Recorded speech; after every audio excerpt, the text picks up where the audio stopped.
Morning guys, welcome to Skipper Surf Review. Just got to Rockaway Beach. Gonna check the waves and see how it looks.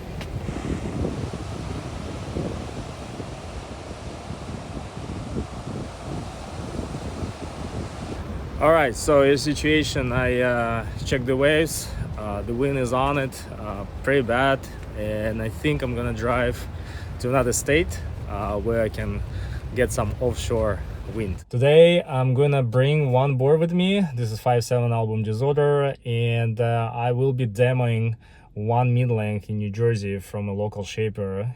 That's his new model, and I'm very excited about it. The wave should be really fun in 3 to 5 foot plus range, which is perfect for the mid-length. And you know, we'll see how it goes. I hope you guys enjoyed this episode. Thank you for tuning in.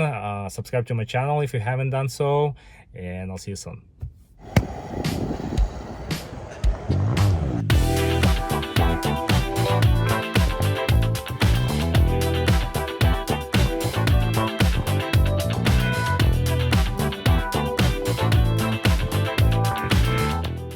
Hi guys, I'm here. Just got to DaveySKY Surfboards, and I see this beauty here laying and waiting.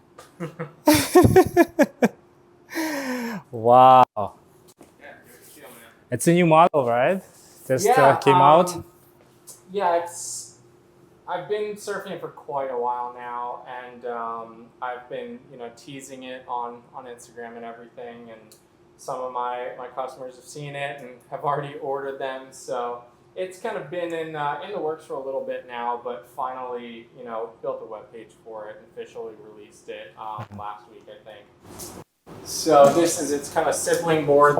This is called the HSS, and I've been playing guitar most of my life, and conceptually these boards were kind of derived from a couple guitars, a Fender Stratocaster and Telecaster, and they're just both really, really versatile guitars, and they each have these really defining kind of sonic qualities and characteristics to them, with the Stratocaster just being like supremely versatile, but really like just super glassy and smooth and shiny and beautiful, and the SS or the Telecaster kind of being like springier, twangier, and a little more like maybe energetic.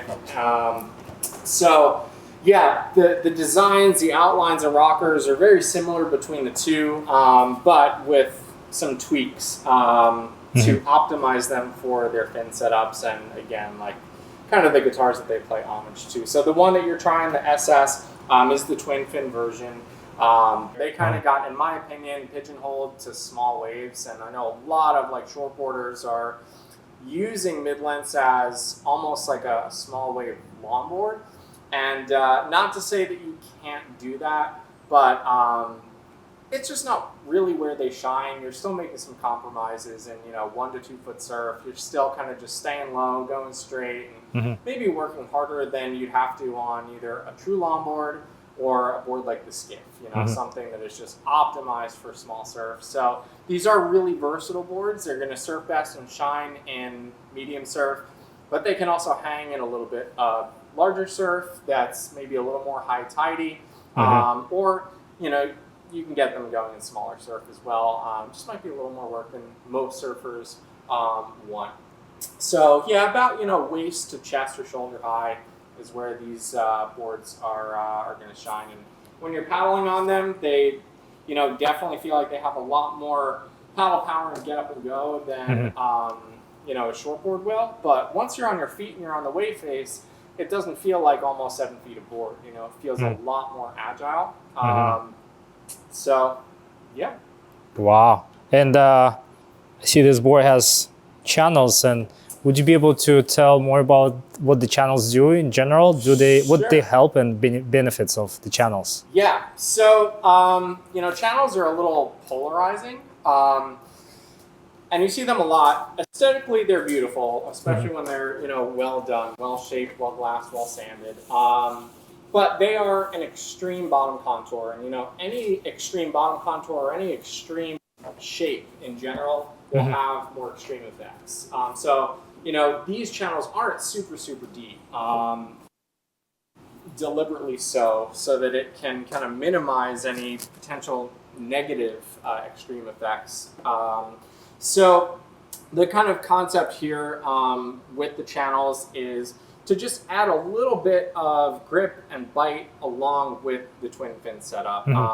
And, you know, the progression of the tapering of the tail shape, which tapers a little bit more than the HSS, along with the twin fin placement and the channels, is all designed to give you enough bite and hold and predictability, because twin fins naturally being looser, you don't want them to be too loose.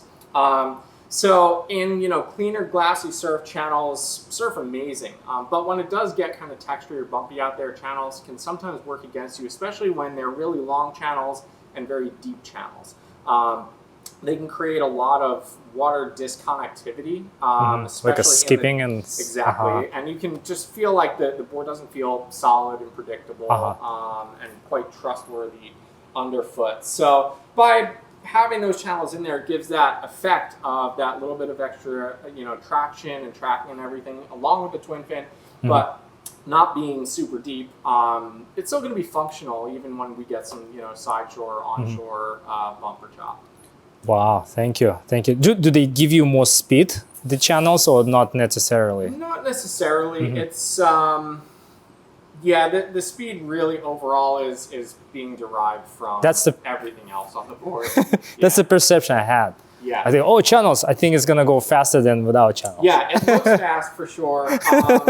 And, you know, if you do, it could have a small effect on speed, I suppose. You know, if you are getting right on that high line, it's going to help just sort of funnel that water through the tail.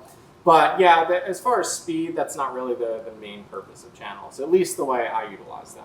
It's a really nice, you know, kind of blend of not only giving you a really durable board, but it also puts what I consider a really appropriate weight. That weight's going to translate into momentum on the wave face, and it's just going to help the board surf smooth and fluid, which is how you want to be surfing in mid-length. You know, you don't want to be surfing it, you know, super snappy and tic-tacky like you would a performance shortboard. You know, all your movements should be, you know, smooth and fluid and connected. So having a mid-weight in the board just sort of promotes that. Yeah, just have that glide, initial speed and less work, you know, with your only work on turns and thinking just what's next versus like working on speed. And in theory, having the heavier board means that it has more like startup inertia. So, you know, it might take a little bit of extra, you know, strength on the paddle in or an extra paddle stroke. You know, as long as your weight positioning is good, you really shouldn't be feeling any effects of that. Cool. Thank you so much, Davey. Yeah, man. Much appreciated. Enjoy.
Welcome back. Welcome back. Yeah, thank you. It's cold now. Yeah, it's so cold. Had so much fun, Yeah, but there's a little problem here. I heard. Let's see it. At least I score good waves. This is it. Oh boy. I put the Zap tape over. Well, for hitting a pylon, the damage is pretty minimal, but yeah, obviously not something we would ever want to have. But like I said to you, I'd probably be a little more upset if you didn't want to buy this board from me already. Because I really love it. After the first session, after we picked it up, we went to that spot. Yep. I caught the first wave. It's just cruisy and very easy to turn.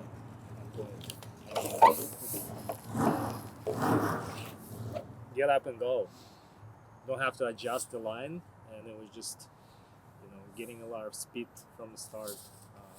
I don't know if the channel felt like a real difference, but I felt like it's not as any other my twin fin mid lengths. Mm-hmm. It does hold really good. Like it just feels like I can push much harder, and the tail will not slide up.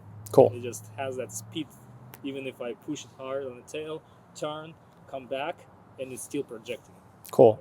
Yeah, the channels are going to play into that. That's just part of it. The rest of a lot of that is the fin placement, the tail shape, and the rails all playing together to create enough hold. Twin fins generally are going to have a looser feeling to them. So, at least the way I like to design them is to counterbalance some of that or mitigate it enough where the board feels reliable and sure-footed enough underfoot that you can put your effort and energy into turns. Because for me, I never really liked the feeling of twins that were overly loose, because you always felt like you had to kind of hold back on turns, and I didn't want you to have to feel that on this or the skiff or the keeper or really any of my twins. So I like to pepper enough sure-footedness under there so you can lay into a good turn. But yeah, the channels aren't super deep on this. They are there for sure, but deliberately not super deep so that there's not too much water disconnectivity. So that, yeah, you do have that kind of hold through turns. I usually compare all my mid lengths to something that would be close to the shortboard. Yeah. So the Moonstone, the one I have, is like legitimately like a shortboard, like bigger size, and it goes rail to much easier. I can like pump down the line. What length is that one? Is the Moonstone? 6'8". 6'8", okay. 42 liters, something cool. like that. The SS is a little bit opposite. It's more traditional mid length, like go with the flowier. flow. Yeah. Don't want to work hard on speed because it's already getting speed, and when I want to turn, it's turning so quickly, and I feel like because it's kind of going narrow, like towards the tail, I don't feel like the rails would, do bogging and stuff like that. It's just sinking much easier, like getting into the wave. Yeah. And I can turn back down the line much faster with a good momentum. So cool. This is what I really loved from the first wave I caught, and after that I'm like, this is magical. And this is something that for those days when I don't want to work hard, like comparing to the Moonstone, when I want a shortboard on the mid length, I go with maybe with the Moonstone, most likely. And when I want just like a seamless experience with less work and just cruise down the line and with a lot of speed, and if I want to push harder, like, and really make more precise turn, then I would probably switch to the SS. Cool. When it would become available. Yeah. Well, I'm glad to hear that, man, because that was really the goal of the design of this board, to have it feel, like a true mid-length and have that flow and glidiness to it, have that momentum feeling. But when you get to a section where you want to make a turn, to not have it feel, you know, too sluggish. This definitely isn't like a snappy board where you're going to really be putting it vertical, snapping off the top or anything like that. It's not to say that, you know, an advanced surfer couldn't make that happen, but it's just not the type of surfing this is designed around. It's more so power surfy. So even though you can be really effortless when you are going down the line, generating speed, just going with the flow, but when you find that section or pocket to be able to make a good, you know, wrapping cutback or top turn or carve or anything, for the board to feel uninhibited and to feel, you know, kind of alive and springy and not feel too flowy at that point, you know, to the point where it just feels like you're struggling to be able to put the board where you want. Like you said, be able to be precise with your maneuvers. So I'm stoked to hear that's what you experienced. Yeah, having that confidence really helps, especially on a bigger day when you know that the board will hold up like anything you do. Yeah, I did some floaters. I mean, I wish I had better footage because I couldn't get like on that day. Yeah. But I was just like, wow, like it's great. I mean, you know, any other day when it's big, I take this board out. However, I did notice, as you say, like it's not for small days. I definitely felt like when it was already on the smaller stuff, it would slow down like slowly. Yeah. So it wouldn't have that projection and gliding down the line. So what's the smallest wave height that you found that this surfed, you know, well and comfortably? Yeah, 2 foot. totally. 2 foot up with a little punch. Yeah. Steepness and we'll go. Yeah. We'll go. Yeah. Totally agree. Flat 2 foot. It's not the best board for it, for sure. You. Yeah, exactly. And even honestly, 2 foot is even a little smaller than I will readily take this out in. You know, if there's some 3-4 foot sets coming through, but there's plenty of 2 footers in between those sets, this will still get going on those smaller waves to you know, keep you more active between the set waves. But yeah, you know, waist high to, you know, chest shoulder-ish is the really comfortable kind of money zone for this board where overhead. Yeah, it can. I think that's kind of surfer dependent. Some surfers will be able to handle this board and head high and up swell. Others might have a little more trouble on a different model or shape. You know, something like my Bombshell, which is going to be reminiscent to this general outline shape. It has some more rocker to it, different bottom contours, different fin setup, different rails that are more tuned to larger waves. But for the right surfer in the right conditions, this board can hang for sure. Yeah. I think it's more about like being able to get out. So if it's a dumping, like a big day, yeah, when you need to duck dive a lot, you definitely will not be able to make it out. I think I had it's going to be tough. Spot, and then another spot I went to, I was able to get out because they had like a nice kind of channel. Yeah. So it was much easier. But if there's a loop between sets, you definitely can push it out on a bigger day and take it off behind the peak. So it's really impressive. Awesome. Sick. Just let me know when I can come back and buy it out. Yeah. I'll get the ding fixed up for you, no problem. Like I said, luckily it's not bad at all. I think there might be something else here too, a little bit. But I don't know if it's I'll give the board a whole look over, and you know, anything that's not watertight or questionable, I'll make sure to get it repaired properly. And you have some close-up footage of the ding too, so you'll see how it looks after the repair too. But yeah, man, I'm gonna get a fresh one in the works. And as soon as that one's ready, get this one in your hands. Awesome. Thank you so much. Guys. Of course. And guys, thank you so much for watching. Thank you for your continued support. Thank you, Davey, for taking your time for letting me borrow this board as a demo. And if you have any questions, suggestions, please leave them in the comment section down below. And I'll see you soon. Bye.